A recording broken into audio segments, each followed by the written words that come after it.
Hello, I'm Amanda Bush. Welcome to our latest report on some of the most exciting developments happening today in commercial space development and scientific exploration of space.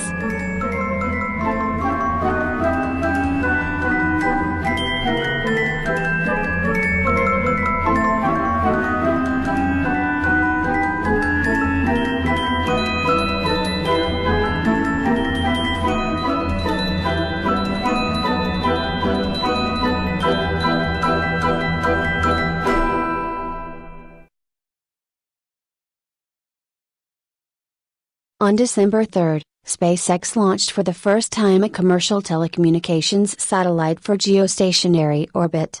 The SES-8 satellite was built by Orbital Sciences and will provide communications services over East Asia. Geostationary orbit is over 35,000 kilometers above the surface of the Earth at the equator. In that orbit, satellites revolve at the same speed as the Earth turns, allowing them to remain fixed above a given spot over the equator. TV, radio, internet and other types of communications are relayed via geostationary satellites. This is a global industry worth about $200 billion. The company SES alone has 54 satellites in geo to serve customers around the world. SpaceX has a long manifest of commercial satellites waiting to be launched, and it is crucial for its business to begin flying them. Until this launch, all of the SpaceX payloads were put into low Earth orbit of a few hundred kilometers above the Earth. For this launch they flew the upgraded version of the Falcon 9 rocket, which had its first flight on September 29 from a new pad at Vandenberg Air Force Base in Southern California. On that flight they successfully put a Canadian satellite into orbit. However, when they did a test of the second stage engine, it failed due to frozen ignition fuel lines. The upper stage engine needs to fire a second time to put a satellite into geo.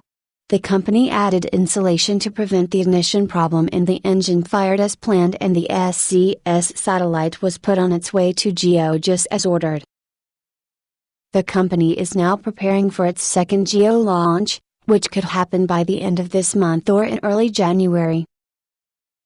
If SpaceX can do its launches reliably, SES management said that the low cost of the Falcon 9 is a game changer for the global space industry.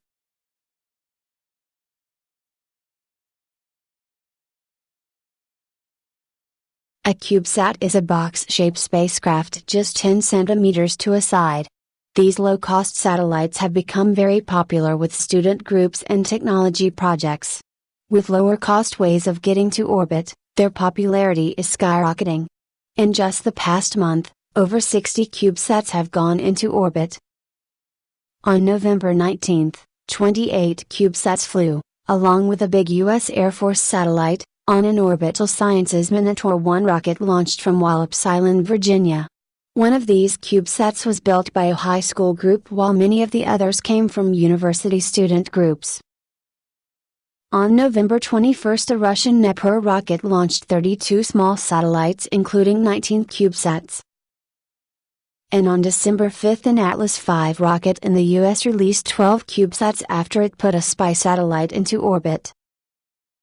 One of the most unusual launches took place on November 19 when 3 satellites were deployed from the International Space Station. The company NanoRacks provides this increasingly popular way to get to orbit. The satellites come with the cargo deliveries to the station and are deployed from the Japanese Kibo module. Most of these Cubesats are in low orbits that will decay within a year or two and send the satellites into the atmosphere to burn up. So despite the high numbers, they should not become a space debris problem.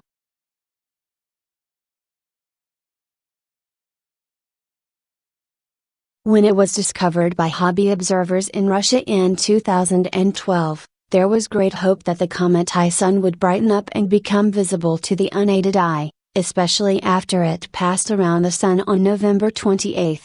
While it did brighten somewhat before passing the Sun, it was just barely visible without a telescope.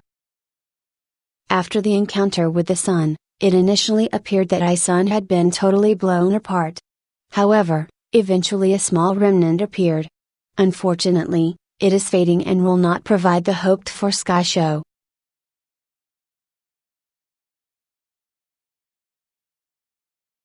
The Curiosity rover on Mars had an issue with a short in its electrical system. It turned out to be a temporary and understood problem in the radioisotopic thermoelectric generator that will not affect the long-term health of the rover. So the rover can continue its exploration of Gale Crater and its trek towards Mount Sharp. Meanwhile, 2 spacecraft are heading to Mars to join Curiosity and the other spacecraft there.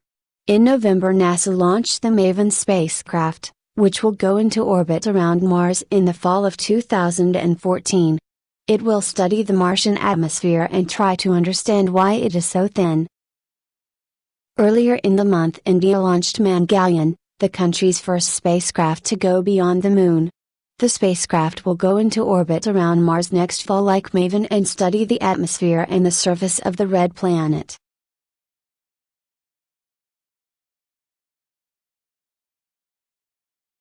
China is also busy in space exploration. It launched the Chang'e 3 spacecraft on December 2, and 4 days later it went into orbit around the Moon. The spacecraft is named after the goddess of the Moon in Chinese mythology.